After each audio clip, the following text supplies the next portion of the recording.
शिवाय का जाप करो, नारायण का जाप करो। नारायण का जाप क्या किया महाराज? गए हैं कहां पर? एक पीपल के वृक्ष के नीचे बैठे और वहां पर भगवान का ध्यान लगाया, खूब ध्यान लगाया भगवान का। और देखिए आकाशवाणी हुई, आकाशवाणी हुई, कहने लगी नारद इस जन्म में मैं तुझे दर्शन नहीं दे सकता। क्यों? क्योंकि तेरे प्रारब्ध के जो कर्म हैं वो अभी इतने अच्छे नहीं कि मेरे दर्शन तुझे हो सके। इसलिए हे वेदव्यास जी, मुझे भगवान के दर्शन नहीं हुए, लेकिन मैंने अंतर मन में भगवान के दर्शन किए।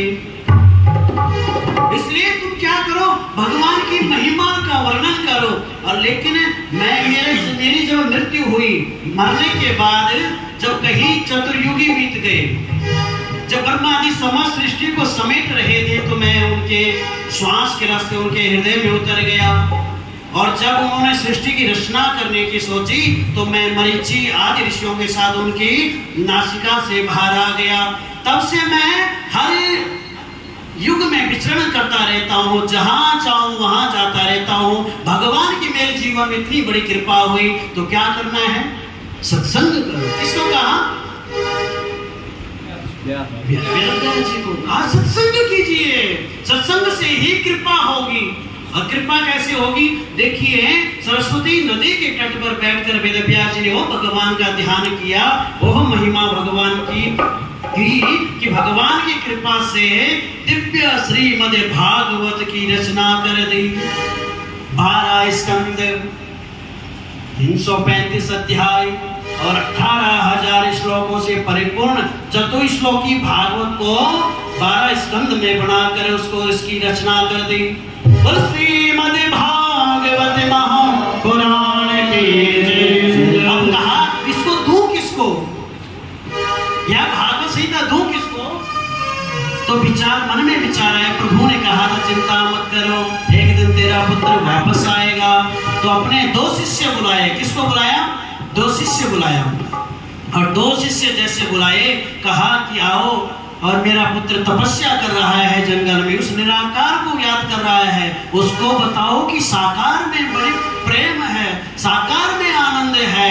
और 2 श्लोक दिए, बड़े प्यारे श्लोक दिए। कहा वरिहा पीडम नटवर वपो कर्णयो कर्णिकारं बिभ्रदेवासा कनक कपीशं वैजयन्तीं च माला। कहा ये जो श्लोक है तो जाके मेरे पुत्र को सुनाना, लेकिन सामने से नहीं, पीछे से सुनाना। कहां से सुनाना? पीछे से, वृक्षों के पीछे छुपकर सुनाना।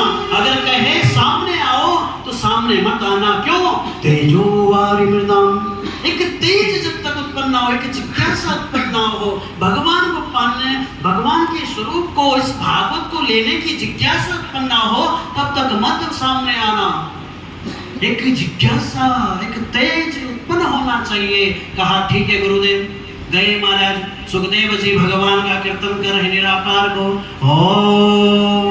ओम का जाप कर रहे हैं, लेकिन अभी वास्तविक परमात्मा का स्वरूप का पता नहीं कि भगवान कैसे हैं। तो शिष्यों ने पहला श्लोक गाया, वरिहा पीडम नटवर वपो कर्णयो कर्णिकारं बिभ्रदवासा कनक कपेशं वैजयन्तीं च मालां रन्ध्रान् वेणुर्धर सुदया पौर्यं गोपवृन्दे वृन्दारण्यं सपदरमणं प्राविशद्गीत कीर्तिः।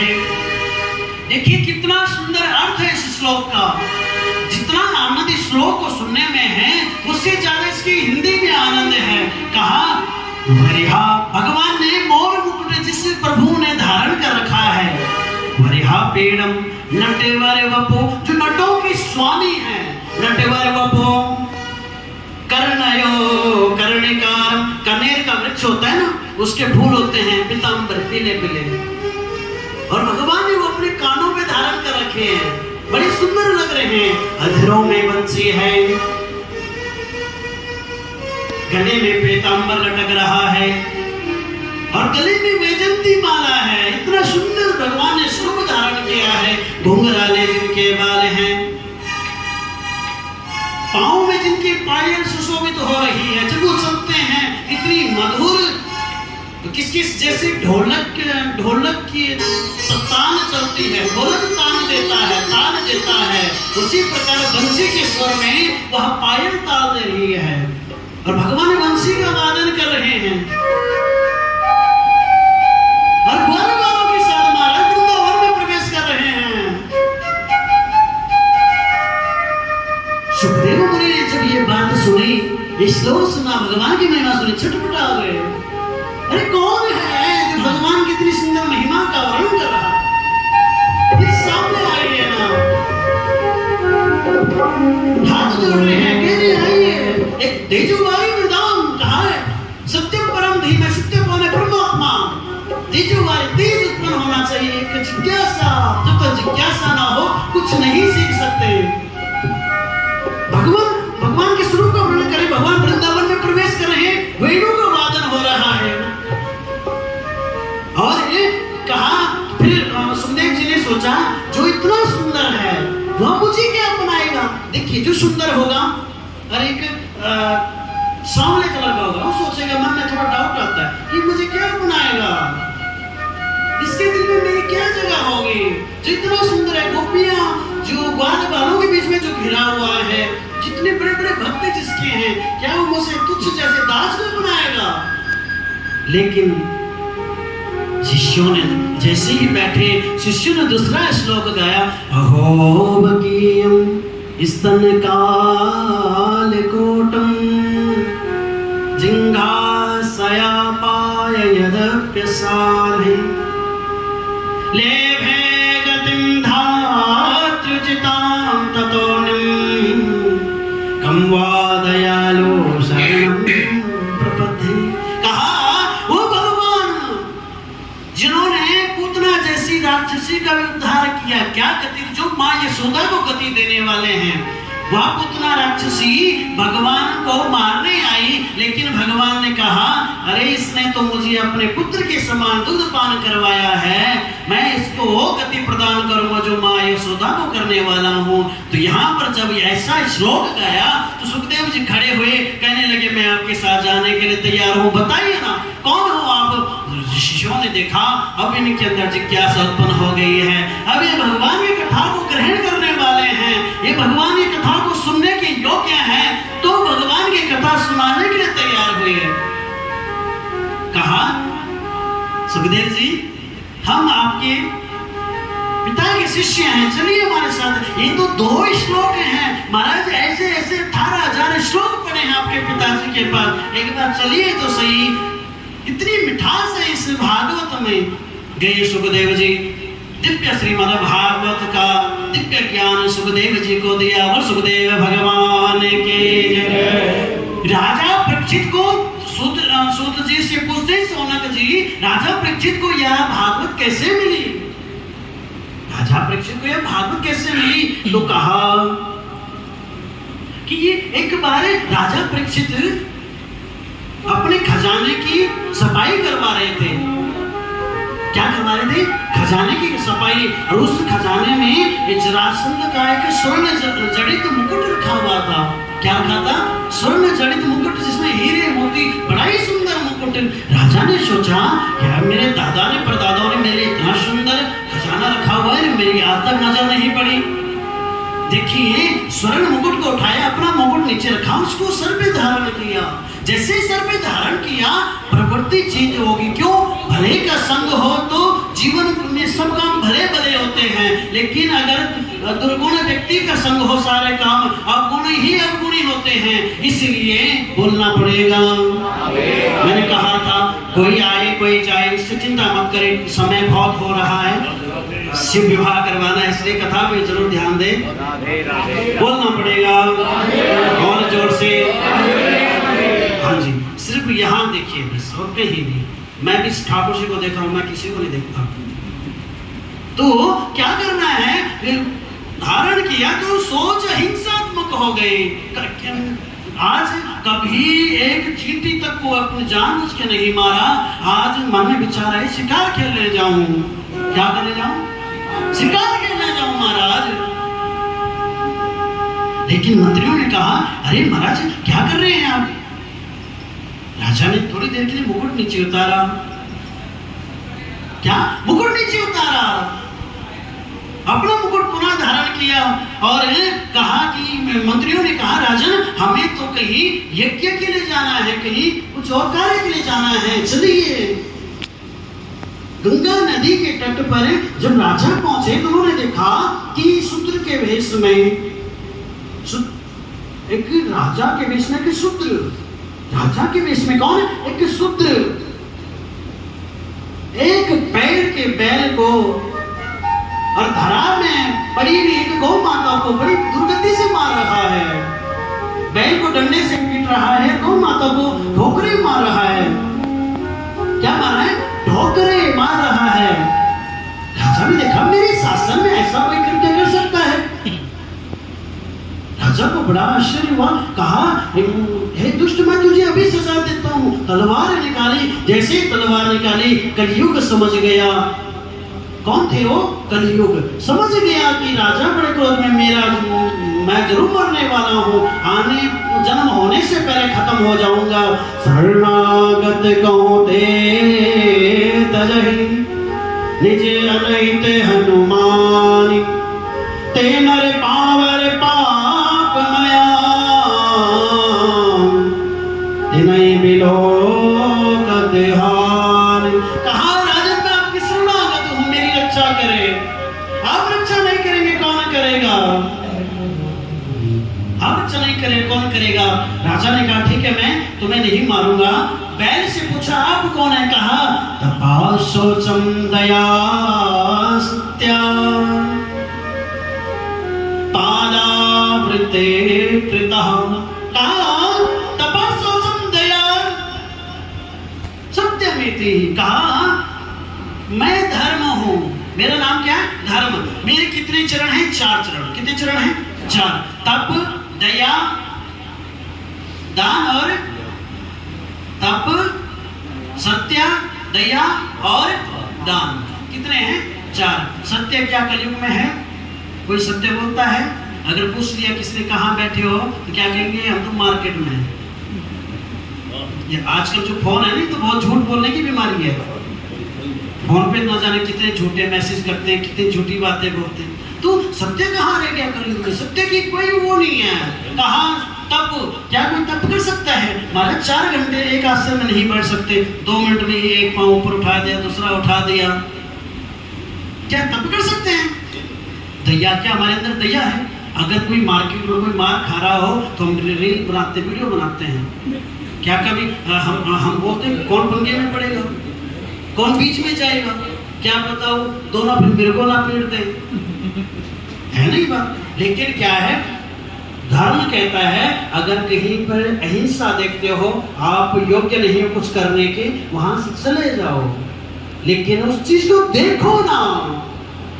तो कहा, मैं धर्म हूं, मेरा एक ही पांव बचा है दान रूपी। जैसे आप दान करते हैं, ये बड़े बड़े यज्ञ कर रहे हैं, ये दान तो है, अपनी ईमानदारी की कमाई से दान करते हैं कि हमारी ईमानदारी कमाई दान करना है। तो दान पे ही मैं खड़ा हूँ, दान से ही बड़ी बड़ी धर्मशालाएं बनी हैं, इसलिए दान से ही तो विश्व चल रहा है। एक दान रूपी मेरा पांव बचा है। कहा, ये गौ माता कौन है? ये गौ माता कोई और नहीं है, पृथ्वी देवी है। इस समय क्या हो रहा है? मनुष्य असुरी प्रवृत्ति का हो गया है, ये बड़ी परेशान है।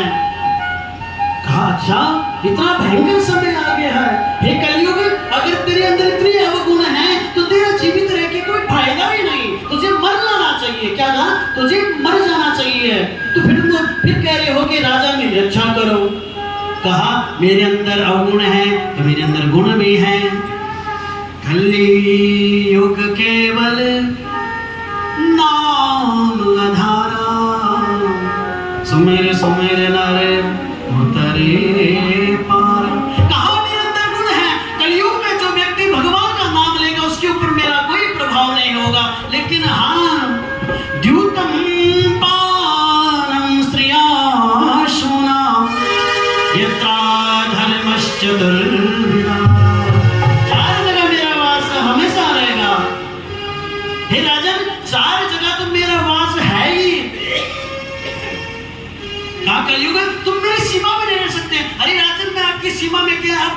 समय प्रारंभ हुआ हो गया है। भगवान श्री कृष्ण ने कहा कि कलयुग अब तुम रह सकते हो, मैं चला गया हूं। तो द्यूतम पानम स्त्रिया सोनम, यानी कि ये चार चीजें, चार प्लॉट तो मैंने पहले बुक कर चुका हूं। क्या कहा? जहां जुआ खेला जाता हो, जहां मद्यपान किया जाता हो, जहां पर स्त्री संग हो और जहां हिंसा होती हो, मैंने कहा ना अहिंसा भी हो रही हो, अगर आपके बस की बात नहीं है वहां पर सुलझा सकने की, तो आप वहां से जा सकते हैं। देखना नहीं चाहिए, वीडियो ना बनाए, मजाक नहीं बनाना चाहिए किसी का, अपना चले जाओ, अगर ना बस की बात है तो। कह रहे हैं ये चार चीजों में तो मेरा वास है। हे राजन, मैं आपके शासन में नहीं आऊंगा, आपके शासन काल में नहीं आऊंगा, लेकिन मुझे मेरे मन की इच्छा से एक क्या देना है? मेरी मन की इच्छा से मुझे एक स्थान और दीजिए। मतलब ठीक है, मांगो, क्या मांगते हो? कहा कि सोने में भी मेरा वास हो, जो दूसरे से छीना हुआ, चोरी किया हुआ, बेईमानी के पैसे से किया हुआ जो भी प्रॉपर्टी उसमें मेरा वास हो। कहा इसमें मेरा वास हो। लक्ष्मी के दो क्या वाहन है, एक उल्लू, एक गरुड़। जब धर्म का आयोजन होता है तो लक्ष्मी नारायण अपने गरुड़ के साथ, गरुड़ में बैठकर अपने पति के साथ आती है। आते जाते समय भी सर ऊंचा रहता है, आते समय भी सर ऊंचा रहता है। लेकिन जब गलत तरीके से धन कमाया जाता है तो उल्लू में बैठ के आती है। पहले जब आते समय सर ऊंचा होता है, जाते समय ऐसी लात मारती है कि सर नीचे रह जाता है। ये लक्ष्मी के दो वाहन है, बताया यहाँ पे।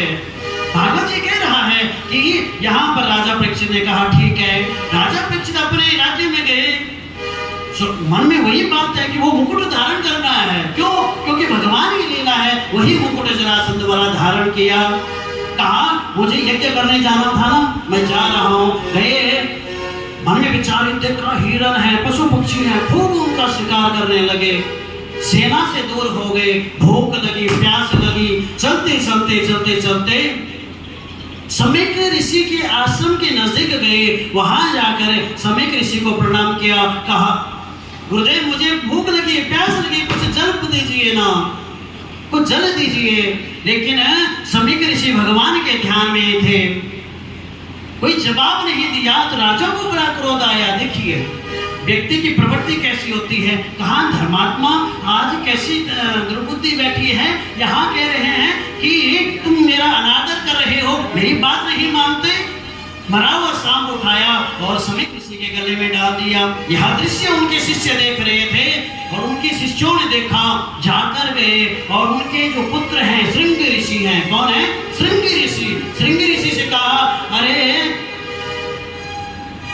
प्रिय, क्या तुझे पता है तेरे पिताजी का किसी राजा ने अपमान किया है? अच्छा, क्या अपमान किया? कहा कि तेरे पिताजी के गले में एक राजा ने मरा हुआ सांप डाल दिया। बड़े बड़ा क्रोध आया। अपने पिता का अपमान देखकर कौन पुत्र अपने पिता का अपमान सहेगा।